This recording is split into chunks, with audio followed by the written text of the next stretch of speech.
Fala pessoal, sejam muito bem-vindos a mais um BMC Talks, o nosso programa aqui semanal da BMC News, para a gente falar aqui, conversar sempre com grandes convidados, né, grandes executivos no país. E esse nosso programa aqui de hoje está muito especial, porque hoje a gente vai conversar aqui com um dos maiores gestores do país, né, o CEO da AZQuest, nosso grande amigo aí, grande referência no mercado aqui no país, né, e no mundo também, é o Walter Maciel.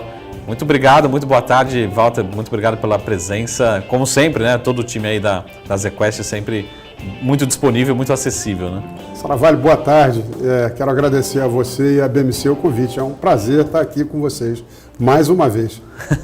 Para quem não conhece o Walter, a gente estava conversando aqui antes, eu não sei se é o famoso segredo de Tostines, né? Não sei se o Walter é aquela pessoa que canta e toca guitarra e nos tempos livres, né, também é CEO da AZQuest, ou é CEO da AZQuest e também nos tempos livres também canta e toca guitarra, né? Mas é legal isso, né, Walter? Porque a gente vai conhecendo também quem que são as pessoas que estão por trás das empresas, né? A gente fala muito com empresa, por exemplo, de capital aberto aqui, fala assim, mas é a empresa ABC3, né? A gente, por exemplo, o fundo, né, tal. É legal conhecer também quem que são os gestores, quem realmente conhece, faz aquelas empresas acontecerem, né? Como é que são os resultados, não é só... por exemplo, análise estratégica, mas também tem todo um ambiente, né, dentro das empresas, de relacionamento, né, de cultura também. Conhecer realmente as pessoas, isso é muito legal, né? Cada vez mais a gente vai conhecendo realmente quem forma, quem constrói as empresas, né, Walter? Não tem dúvida, por sinal, tempo livre está faltando, né? 2020 mal acabou, 21 já entrou a 200 por hora, mas... eu acho até que é um reflexo, é um sinal saudável, né? Você ter algum hobby, alguma atividade pessoal que você curta. Eu sou esportista, gosto muito de jogar tênis, faço wake surf, claro, como todo bom brasileiro, jogar futebol, e gosto muito de música, desde criança. E tocar violão, guitarra, cantar, é uma vocação. Então, é bacana você ter esse equilíbrio mental. Conseguir dividir um pouco, né, de um trabalho. O nosso trabalho no mercado financeiro é um trabalho que demanda muito, tem um nível, uma carga de tensão muito alta, e você tem em casa uma vida saudável, com família e com hobbies, atividades e esportes, eu acho que ajuda a balancear. Acho até que é uma garantia aí para o teu investidor que você está saudável, com a cabeça boa. Sim, sim. O pessoal tem aquela velha frase que diz corpo bom, né? Cabeça boa, né? Enfim. Mente sã, copo de sã. O Walter, mas falando assim um pouco da AZQuest, para quem não conhece a AZQuest, acho que não tem quem não conheça, pelo menos aqui no Brasil, a AZQuest, mas falando um pouco, né? Quem que é a AZQuest no sentido assim, um pouco das especialidades, é uma casa que eu não sei se é essa a palavra certa, mas é praticamente tem um portfólio muito grande de produtos, talvez completo, né, de produtos, mas falar um pouco da casa, enfim, um pouco dos produtos, enfim, dos fundos, né? Sim. Um pouco realmente das especialidades, para a gente realmente apresentar para quem não conhece um pouco mais da AZQuest, né? Obrigado. Olha, eu acho que nós somos, primeiro, puramente uma gestora de investimentos. É a nossa única atividade. Mas a gente, sim, gosta de pensar que a gente tem ali um one-stop shop. O que é isso? Que você pode, dentro da casa, procurar diferentes produtos de diferentes estratégias. Nós temos hoje 18 bilhões de reais sob gestão, mas muito bem espalhados em várias estratégias. Na parte de renda variável, nós temos os fundos de ações livre, ações small mid caps, os fundos long biased, que você pode não só ter a carteira comprada, mas também com carteira long short junto. Então você pode usar as nossas duas expertises, de seleção de ações, de stock picking, mas também de valor relativo. Esse até é um fundo que o gestor tem mais capacidade de aumentar ou reduzir a exposição do fundo ao mercado acionário. Nós temos a parte de long short, que são fundos multimercado, que tem como objetivo bater o CDI através de uma carteira comprada contra vendida, e que nos últimos 10 anos tem zero de correlação com a Bolsa. O que isso quer dizer? O fundo não ganha ou perde dinheiro se a Bolsa sobe ou cai. Se a carteira vendida se valoriza mais do que a carteira... Se a carteira comprada, se valoriza mais do que a carteira vendida, o fundo dá resultado. Tem sido consistente para burro. Temos as estratégias de multimercado macro, renda fixa, crédito high grade, aí muito focado em papéis de altíssima qualidade, para não dar susto ao investidor. A gente não tem estrutura de recebíveis, realmente papéis AAA, AA. E temos os fundos de arbitragem, que tem pouca exposição a risco de mercado de crédito. Essa prateleira muito diversificada de produtos, claro, requer duas coisas. Uma equipe muito grande, competente e experiente, e, além disso, um controle de risco, liquidez e um processo de investimentos único. Então, o que é muito bacana? O investidor, quando vem para a Azequest, ele já tem uma expectativa de uma empresa que trabalha sempre com o mesmo processo, com o mesmo controle de qualidade do produto, de risco, de liquidez, uma empresa que não vai te dar susto e que tem um histórico de performance super consistente no longo prazo. Vou até te fazer uma provocação, né? Quantos gestores... A gente sempre fala, olha, aquele fundo foi bem nos últimos 6 meses. De fato, isso não quer dizer nada. Quantos gestores hoje podem te mostrar um histórico como o Azequest Ações de 15 anos? Sim. Ou o Small Mid Caps, que foi selecionado 2 vezes aí no início do ano, fundo da década, 10 anos de histórico, com rendimento muito superior, não só ao índice Small, mas também ao Bovespa. Eu acho que isso é muito um DNA da nossa empresa. Sim. Então vamos revelar aqui o segredo da... Como assim, o que você acha que a gente pode... eu acompanhei bastante essa premiação, principalmente do fundo Small Cap. Acho que foi, como você falou, o melhor fundo aí, reconhecidamente, é o melhor fundo nos últimos 10 anos, né? Mas qual que é o segredo, né? Assim, é uma equipe muito unida, que trabalha muito tempo junto, focada. Qual que é realmente o segredo? Você provavelmente também tem equipes separadas, né, por produtos, mas também que se conversam. Como é que é esse dia a dia entre as diversas equipes, né, de gestão? Não, sem dúvida, eu acho que são alguns segredos. O primeiro é por ser uma empresa com multigestão, a gente tem dentro da casa expertises diferentes que se ajudam. Nós temos uma equipe macro que está olhando para a economia global, a economia local, do ponto de vista de fundamento macroeconômico. Nós temos equipe de crédito privado, que às vezes está olhando as mesmas empresas que a turma de ações, de equities, mas sob uma outra ótica, né? Olhando para a qualidade, né, das empresas e numa perspectiva de dívida. Temos equipe de arbitragem que está olhando para imperfeições do mercado que sempre podem te trazer oportunidades de aumentar a rentabilidade. E a equipe de renda variável que está olhando as ações do ponto de vista bottom-up. Quando fala bottom-up, o que é isso, pessoal? Não está olhando necessariamente para a economia ou para o setor, mas olhar para a empresa, como ela está gerida, como é o ambiente competitivo dela, como ela está preparada dentro do seu setor. Num país como o Brasil, como dizia o ex-ministro Pedro Malan, onde até o passado é imprevisível, não basta você conhecer a empresa. É importante você olhar o que está acontecendo na economia global, como isso vai afetar a economia brasileira e como a economia brasileira vai dar oportunidades ou não para determinados setores. E aí sim é muito importante você ter o conhecimento profundo da empresa. Eu acho que o ano de 2020 foi um grande exemplo de como ninguém é uma ilha. Nós estamos interconectados e o que acontece lá fora vai sim impactar na percepção de valor aqui. Uma outra coisa que é super importante é ter um processo de investimentos muito disciplinado. E claro, como você disse, nada disso funciona se você não tiver uma grande equipe. Sim. Não adianta ter um bom carro com um motor 1.0. Tem que ter uma equipe experiente, que trabalha junto, que tem participação de acionária na empresa, que está comprometida e alinhada com o investidor. No nosso caso, por exemplo, você falou dos Small Mid Caps, o nosso sócio responsável pela gestão, tanto do Azequest Small Mid Caps quanto do Top Long Biased, é o William Wang, que é um sócio que tem mais de 10 anos de casa. Então, esse histórico, né, nos ajuda não só a ter essa consistência de resultado, mas ir treinando também a nossa equipe. Para terminar, minha resposta foi longa, mas eu acho um outro ponto importante, um investimento contínuo no melhoramento da equipe. Sim. A gente nunca pode tirar o olho da bola. Então, no mês passado, nós anunciamos aí ao mercado a contratação do João Mamed para a nossa equipe de análise de renda variável. O João já trabalhou em várias instituições de ponta, como o BTG Pactual, como o Banco Santander. Nos últimos 5 anos fazia parte da equipe de gestão do Itaú BBA, do Itaú High Alpha, e ele veio para fortalecer a nossa equipe de gestão. Trouxemos também agora recentemente o Marcelo Marim para compor a equipe de gestão, fortalecer o nosso time e processo. E mês que vem aí temos também mais alguns anúncios a fazer.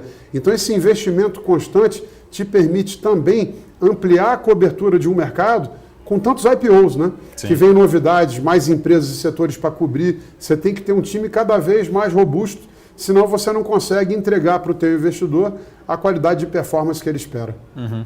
Então, se você conseguir contar alguma novidade, não novidade, ou para frente, ou as últimas novidades, eu lembro também que tiveram alguns lançamentos aí em 2020, enfim, de produtos. O que a gente tem de novo aí nos últimos 12 meses, né, além das contratações que a gente pode mostrar aqui, ou também falar de futuros possíveis lançamentos aí, né, dentro da casa? Olha, nós tivemos primeiro uma grande ampliação da nossa grade de produtos disponíveis em previdência privada. Legal. Nós há muito tempo temos os fundos de crédito em previdência privada, temos os fundos multimercado, que também estão disponíveis nas plataformas de várias seguradoras de bancos ou independentes, como a Icatu ou a seguradora da XP. Temos agora também a novidade de estar trazendo fundos de ações para a previdência privada, fundos de juros e moedas. Então essa grade de produtos está se abrindo. E isso é bacana porque dá mais oportunidades, não só para investidores de perfil diferente que querem outros produtos, mas também investidores que confiam na empresa e querem ter acesso a mais estratégias através de previdência privada, que eu acho que é um filão que vai crescer a longo prazo. Até porque quanto menor o juro, maior é o benefício fiscal de estar investindo via previdência. Sim. Uma segunda coisa que nós lançamos recentemente foi o nosso primeiro fundo de crédito com estrutura de multimercado. É um fundo que continua focado em empresas de altíssima qualidade. A gente não mudou o foco, continuam sendo aquelas melhores empresas do Brasil. Mas é um fundo que hoje tem mais exposição a bonds que são negociados lá fora de emissores brasileiros e também de produtos estruturados. É o nosso Azequest Supra. O produto foi lançado em maio de 2020 e em 31 de dezembro já rendia mais de 7,5% acumulado. Então, um retorno espetacular. A nossa meta de longo prazo não é essa, é entregar algo entre CDI mais 3 e CDI mais 4, mas é um fundo multimercado que, como eu estou mostrando, tem uma meta agressiva de retorno, mas focando num grupo de empresas de altíssima qualidade. Então, você não corre aí riscos elevados de crédito. E, por fim, nós tínhamos contado aqui para você com exclusividade, nós estamos lançando na semana que vem um fundo que a Azequest vai ser uma facilitadora. Não somos nós que fazemos a gestão. É o Azequest Azimuth Equity China. A Azimuth tem uma parceria com a Azequest. Nós somos uma empresa que pertencemos a esse grupo que gere mais de 400 bilhões de reais no mundo, mas nós temos total independência na gestão da empresa e dos fundos no Brasil. Eles têm uma parceria igual a essa na China, tanto em Xangai quanto em Hong Kong. Esse time chinês já faz gestão há muitos anos e no ano passado, em janeiro, a Azimuth abriu em Luxemburgo um fundo UCITS, que é um fundo que é muito conservador, que replica a carteira do fundo chinês. Esse fundo só investe em ações negociadas em Xangai e Hong Kong. O fundo no ano passado teve uma performance espetacular, muito superior ao índice MSCI China. Ele tem mais de 500 milhões de euros sob gestão e nós estamos disponibilizando aqui no Brasil um veículo de investimentos no exterior que vai investir diretamente nesse fundo de Luxemburgo. É uma maneira do investidor brasileiro ter acesso a uma equipe independente, de uma gestora independente, com presença local na China, em Xangai e Hong Kong, e também com skin in the game, são os nossos sócios na estrutura da Azimuth. Eu acho que é uma proposta muito legal e que vai permitir o investidor brasileiro ter acesso ao potencial de crescimento da economia chinesa. Só para deixar claro, esse fundo ele vai estar comprado em dólar, é isso? Então, o investidor, outra pergunta também, o investidor não precisa, ele aloca aqui via distribuição aqui no Brasil, não precisa abrir conta fora do Brasil. É simples como se estivesse alocando em outro fundo da Azequest, que a gente já conhece hoje, né? Exatamente. O investimento mínimo inicial é pequeno para poder dar acesso para todo mundo. Ele é um fundo que não vai ser redeado, então acho que o investidor brasileiro tem que começar a se educar a ter uma parcela dos seus investimentos em moeda estrangeira e vai aproveitar o potencial puro do mercado chinês. Evidentemente que se você não estiver confortável de estar em dólar, você acha que o real vai se valorizar, eu até pessoalmente tenho essa expectativa, acho que o real está muito barato, você pode sempre também fazer uma operação no mercado futuro e comprar reais e ficar vendido em dólares e tirar esse risco da moeda. Mas o objetivo do fundo realmente é ser um fundo puro de ações chinesas e é interessante porque quando a gente pensa em China, nem todo mundo tem uma visão clara. O chinês hoje é o maior consumidor de artigos de luxo no mundo. Passou os Estados Unidos. A China hoje é o país que tem o maior número de empresas listadas na Fortune 500, no Fortune 500. E a China também tem as maiores empresas de tecnologia do mundo por volume de negócios, mas não por valorização de mercado. Então as empresas americanas têm um valor de mercado muito mais alto, o que mostra que o mercado chinês está descontado, mas você tem histórias na China incríveis, por exemplo, como empresas que fazem centenas de milhões de deliveries por dia. E essas empresas hoje são negociadas a um múltiplo de preço sobre lucro muito mais baixo do que aquelas negociadas nos Estados Unidos. Então a gente tem confiança aí que esse fundo vai trazer um potencial muito grande e é uma bela oportunidade de diversificação de portfólio. Legal. Inclusive, tem muita gente que abre conta, por exemplo, nos Estados Unidos, numa corretora americana, e realmente os Estados Unidos você tem acesso ao mundo todo, né?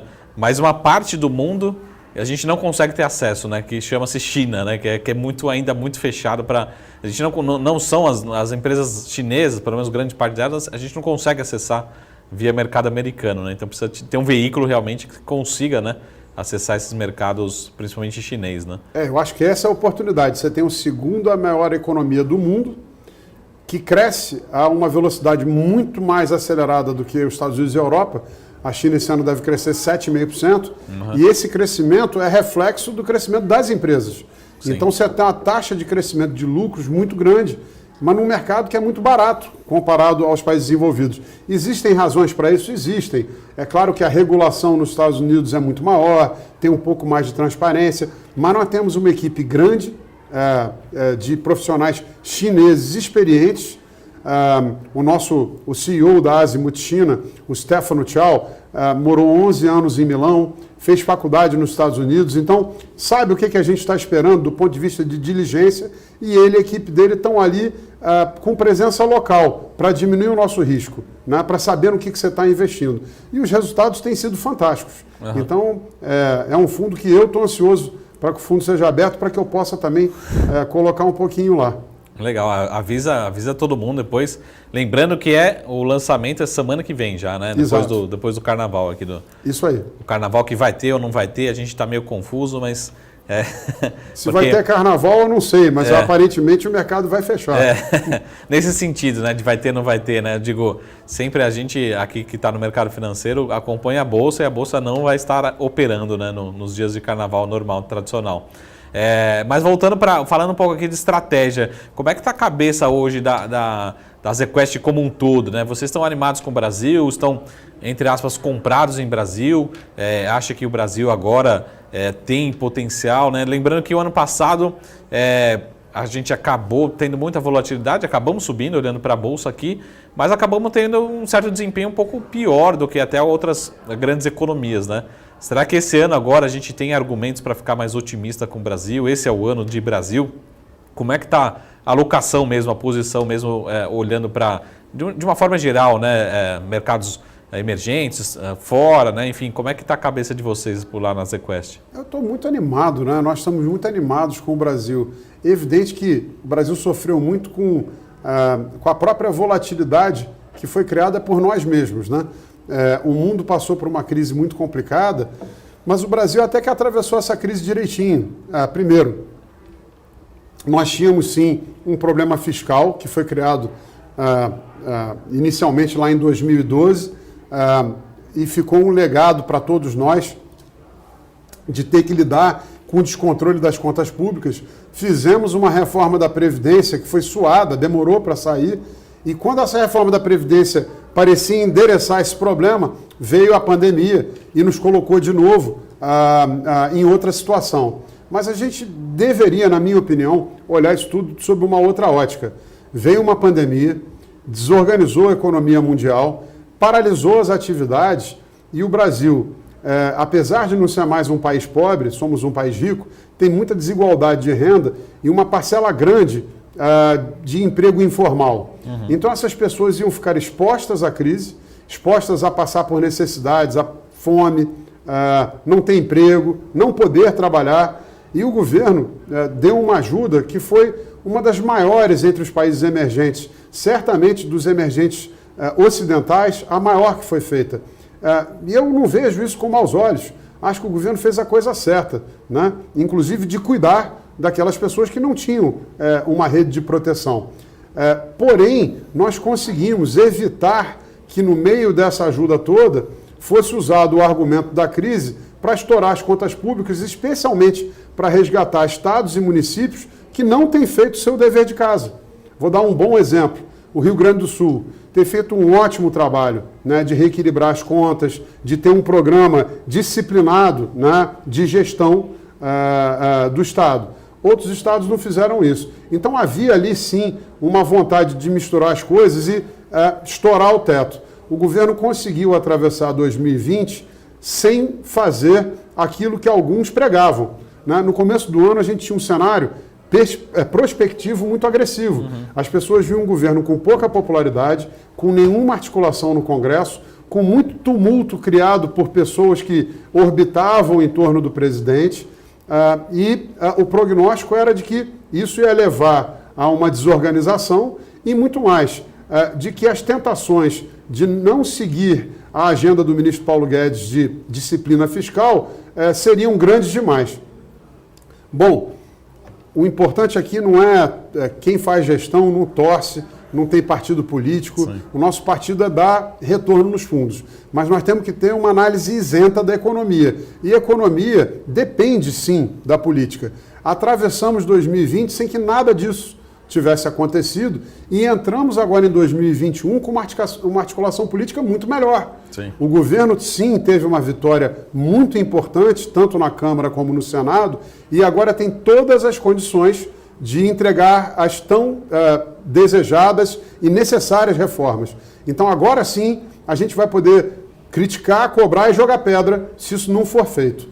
Tivemos recentemente, ontem, a aprovação na Câmara da independência do Banco Central. Alguns minimizaram essa independência. Eu acho que é um marco institucional importantíssimo e quando li hoje as declarações do Henrique Meirelles, fiquei satisfeito que isso indica que eu devo ter razão, porque ele sabe o que está falando. Acho que foi um marco institucional que demorou mais de 10 anos para ser realizado e é uma conquista do povo brasileiro. Tem um Banco Central que tem autonomia e que reduz aí volatilidade. Por outro lado, fica agora sim a expectativa de uma agenda de reforma administrativa, agenda de reforma tributária que simplifique e melhore a nossa estrutura e torne o país mais competitivo. Por outro lado, o cenário internacional é muito favorável, Marcos.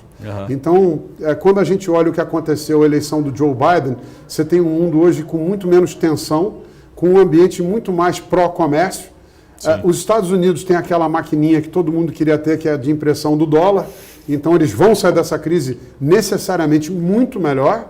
A China deve crescer, como eu falei há pouco, 7,5%. Fez pouca ajuda, então tem bala para ajudar, só que ela tem hoje medo de disrupções no sistema financeiro, especialmente no shadow banking. Então eles têm sido muito contidos nessa ajuda, mas se for necessária virá. E a gente tem a Índia e o Sudeste Asiático, que vem chegando agora naquela barreira dos $2.000 de renda per capita, que é um sinal de mudança de hábitos. Eu acho que a gente vai ter um novo ciclo de commodities, mas muito mais focado em alimentos do que aquele do início dos anos 2000. Sim. Esse cenário é muito favorável para um país que precisa sair da situação do Brasil. E eu vou deixar para você a próxima pergunta, porque eu acho que também as expectativas aí de alguns sobre o cenário de juros, na minha opinião, estão um pouquinho exageradas. Sim. Só para a gente focar em Bolsa, né? Acho que existe um consenso, né, de otimismo para a Bolsa para esse ano de 2021. Né? Alguns falam 130, outros falam 150, os mais otimistas, mas acho que a gente tem um consenso que realmente a gente tem potencial de valorização para a Bolsa.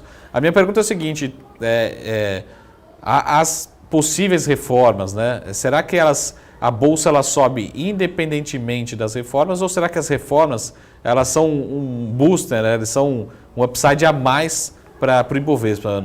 Sendo bem direto assim, né? A Bolsa não tem reforma, a Bolsa mesmo assim sobe, com reforma poderia subir ainda mais. Como é que tem essa relação com realmente a implementação das reformas desse ano? Não, vou responder na lata e com assertividade. Eu concordo com o que você falou e é exatamente isso. Para mim tem 3 cenários. Uhum. Tem um cenário de largar a agenda do ministro Paulo Guedes e ir para o populismo, aí a Bolsa cai e cai bastante. Uhum. Eu acho muito improvável esse cenário. Se sou eu o incumbente, eu ia falar o seguinte, se eu apertar esse botão aqui, eu perco tudo. Então aqui eu não vou mexer. Tem um cenário de nada acontece, nem estoura o teto, nem faz reforma. Esse ainda é um cenário positivo, é um cenário de bolsa para cima, porque o PIB vai crescer 3,5%, você tem uma inflação ainda baixa, você tem juros muito baixos por muito tempo, e 70% do dinheiro do brasileiro ainda está em renda fixa. Tem essa, que lá fora não tem. Apesar de lá fora, sim, o cenário econômico ser melhor, tem 2 coisas. Os preços estão muito mais altos, as ações são mais caras, múltiplo de lucro, né? Preço sobre lucro, mas também você já tem 60% do dinheiro do americano, do inglês, em renda variável. No Brasil, é apenas 10%. Né? Então tem um grande ainda volume de dinheiro que vai vir para ativos de risco. E você tem um cenário, que aí eu já acho um cenário explosivo, que é o cenário de respeita-se o teto, sim, mas também fazemos reformas. Aí eu acho que você pode ver a Bolsa realmente mudando de patamar. De qualquer forma, tem uma coisa também que eu acho que está ali embutida e que as pessoas não estão dando a importância necessária, que é, a gente nos últimos 2 anos tirou um monte de dinheiro da mão do governo, porque a dívida pública, né, com o teto de gasto parou de crescer e os juros estão mais baixos, e transferimos esse dinheiro para a mão dos empresários que fizeram IPOs ou que emitiram dívida. Então você está tirando dinheiro da mão de um cara que não sabe gastar, cujo gasto é pouco eficiente, e está botando o dinheiro na mão de empresário. Uhum. E empresário que foi testado num dos países mais difíceis do mundo de empreender, que é o Brasil. Eu acho que a gente vai ter um choque de produtividade na nossa economia. E esse choque vai ser traduzido em lucro das grandes empresas. Evidente, você tem que ter um time de análise aí top para saber em que empresas investir. A pandemia trouxe também não só facilidades, mas algumas dificuldades. Algumas empresas vão morrer e outras empresas bem geridas vão ficar muito mais fortes. É nessas que a gente tem que investir. Uhum. Antes de falar de juros, Walter, falar um pouquinho de inflação. A gente estava aqui conversando antes sobre inflação, mas mesmo olhar para desde a grande crise financeira mundial, 2008 até 2020, né, a gente não teve inflação no mundo todo. Né? Inclusive o Banco Central americano ali, ele tem uma discussão muito grande em relação a esse assunto, né? Não Sim. só na prática, como na academia também. Né? E também a gente fala assim, mas agora o assunto de 2021, 2022 vai ser inflação no mundo todo. Né? Mas isso também provavelmente em 2009 era o grande assunto de 2009, 2010 e não veio. Foram vários anos com inflação baixa no mundo todo. Né? Será que... eu vou aqui criticar os economistas. Quando eu critico os economistas, eu não sou economista. Então eu tiro o meu... Eu falo assim, mas será que os economistas vão errar de novo em relação à inflação mundial nos próximos 2, 3 anos? Porque olhando para o passado, a gente teve muito erro, né? A gente teve realmente um exagero, né? E acabou não acontecendo. Foi um cenário de, pelo menos no mundo, né? De uma inflação muito bem comportada. Né? Será que vai se repetir? Porque todo mundo fala assim, se tiver, acho que talvez um grande risco para os próximos 2 anos, acho que o principal assunto é a inflação, né? Sem dúvida, né? Eu vou ser pouco polêmico, porque eu concordo com você. Mas vamos tentar aqui coagir, né? Vamos tentar fazer aqui o nosso espectador convergir para a nossa visão. Uhum. Einstein dizia que a definição de loucura é repetir o experimento e buscar um resultado diferente. Se eu fizer o mesmo que eu fiz antes, eu vou ter o mesmo resultado. Isso é racional. Então, assim, em 2008, ninguém sabia o que fazer. A crise veio, foi a primeira crise importante global no pós-guerra, desde 1945. Antes disso, teve crises curtas ou localizadas. E ninguém sabia o que fazer. E aí veio a ideia de seguir um pouco o exemplo do Japão, que desde os anos 80 vem tentando sair da estagnação, e o Banco Central americano foi lá e encharcou a economia de dinheiro e salvou empresas que iam quebrar. Então, a primeira coisa, salvar a empresa que vai quebrar, moral hazard, tradução, precedente moral ruim, porque a empresa tem que quebrar. Não, bobagem. Empresa ruim tem que quebrar, e tem. Você tem que tirar os incompetentes do caminho para a economia poder ser mais eficiente. Mas uma empresa boa que está sofrendo uma enorme crise que você sabe que vai passar, você salva para salvar os empregos. Os Estados Unidos salvaram Ford, GM, AEG, Ginnie Mae, Freddie Mac, tantas outras, e anos depois vendeu todas com lucro.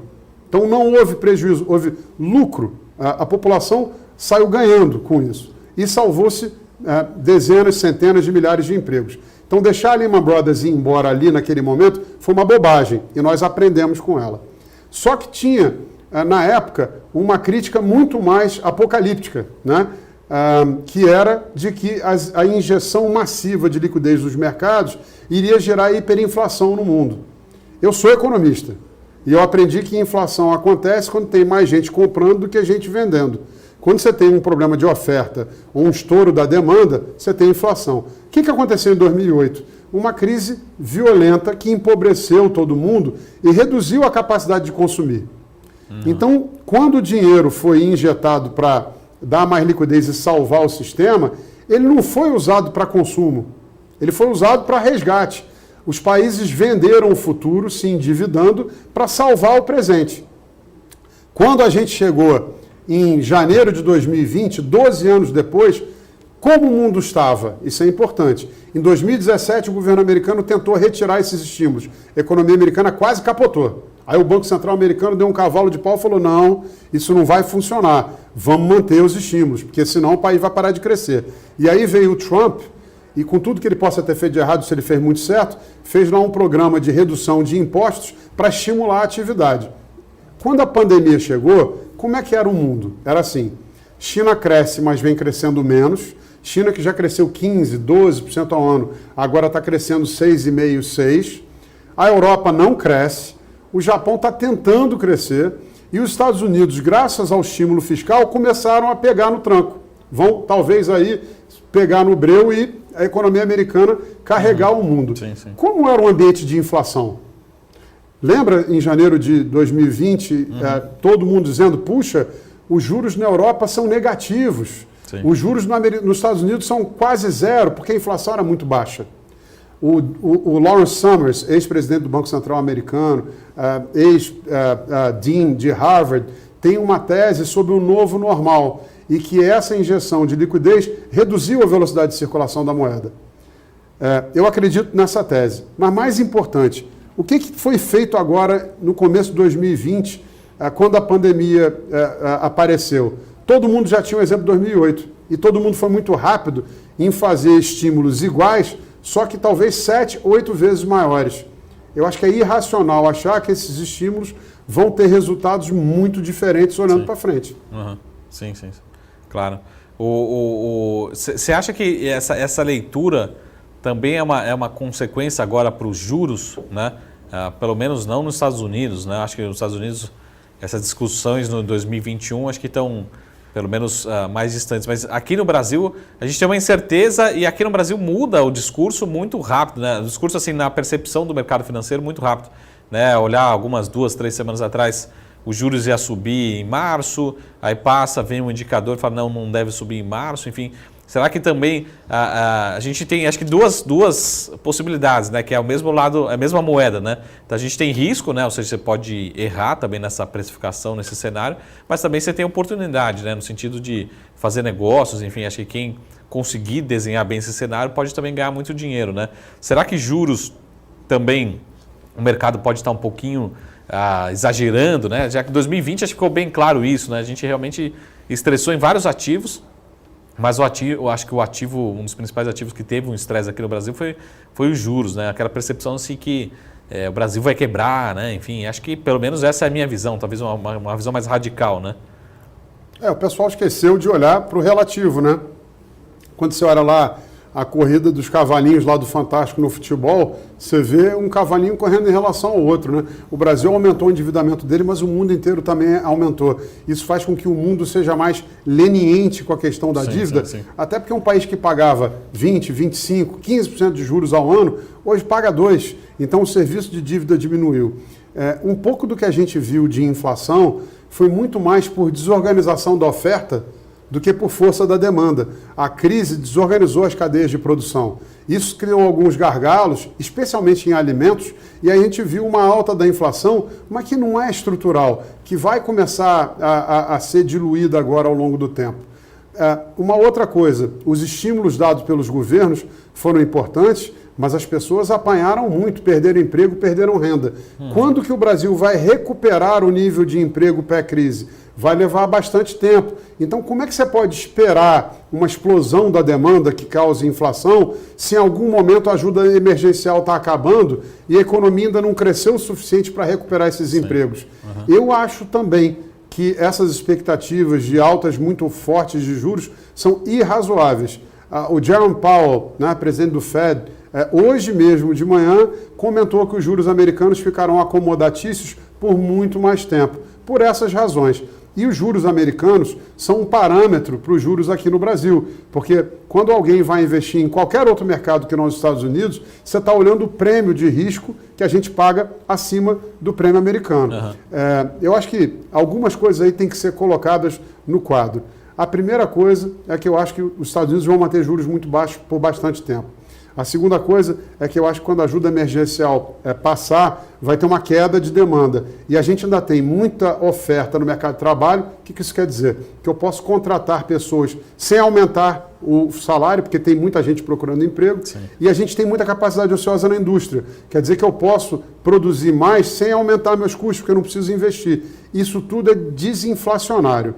E uma outra coisa que eu acho importante, quando a gente fala de preços de ativos e o risco que os juros podem significar para isso, se os juros estão subindo só por inflação, é muito ruim. Se os juros estão subindo porque o crescimento econômico está acelerado, aí é bom, porque é um ambiente construtivo. Sim. Eu acho que a gente vai ter alta de juros no Brasil, sim.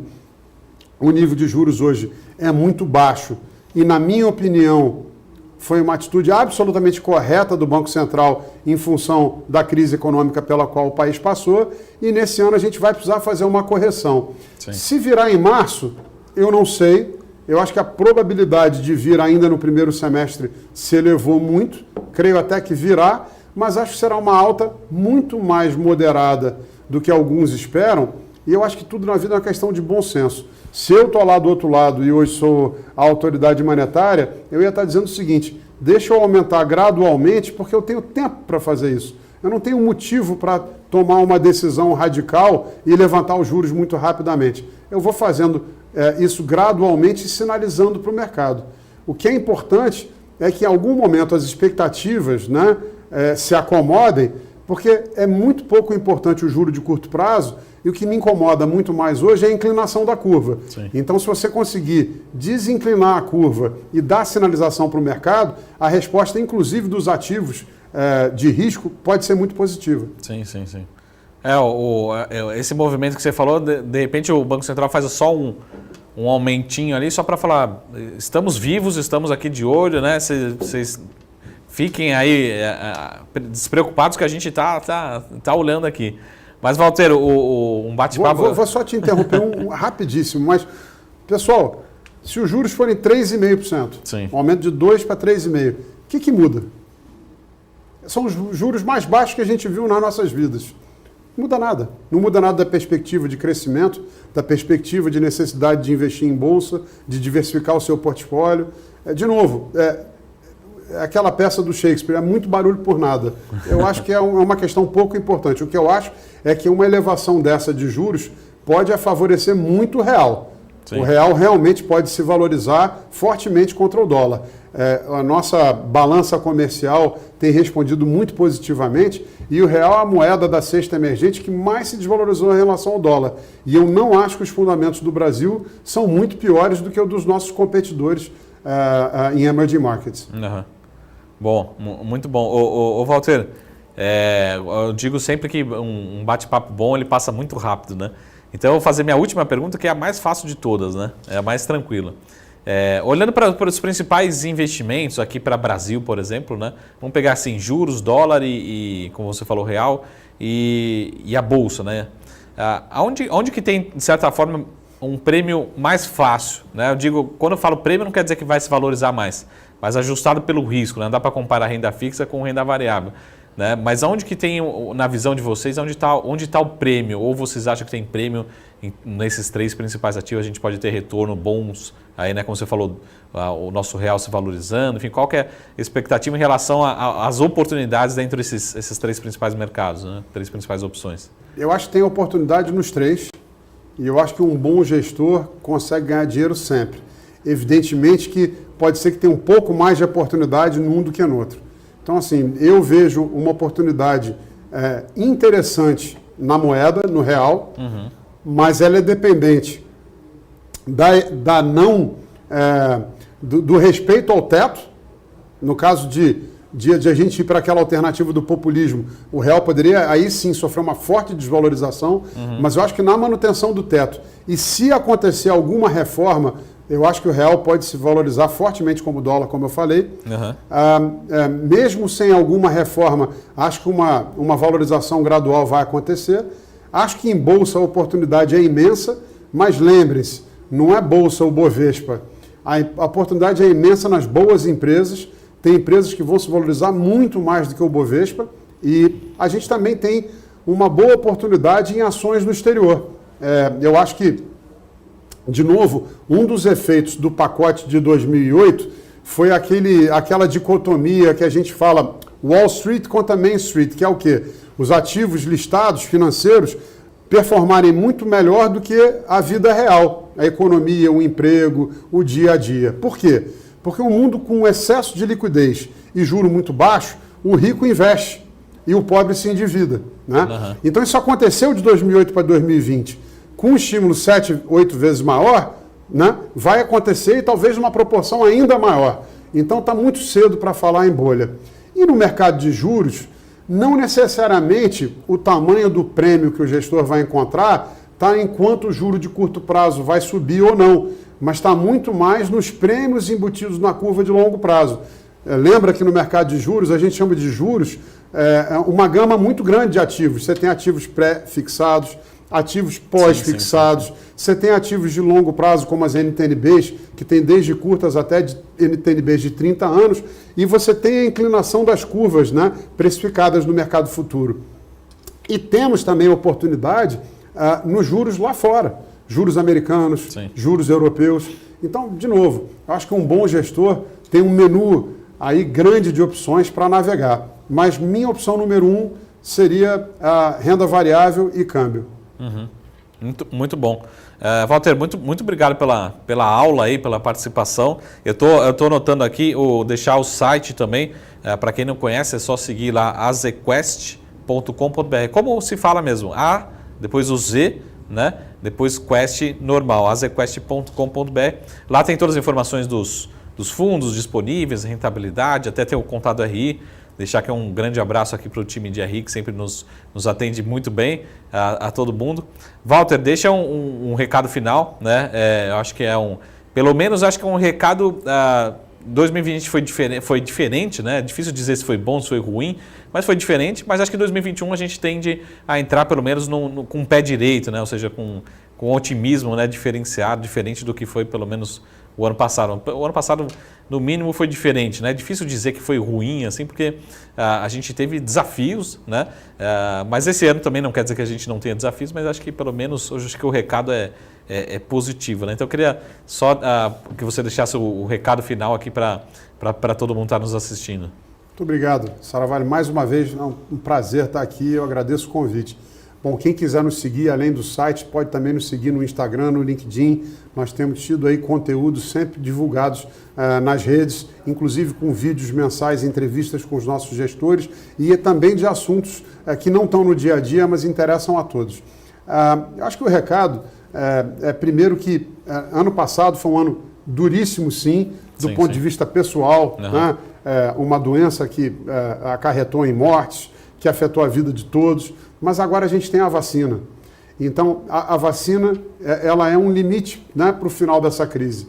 E o Brasil, apesar de ter tido uma certa desorganização, de não ter se preparado para a vacina como devia, tem um histórico aí de vacinação que se destaca no mundo.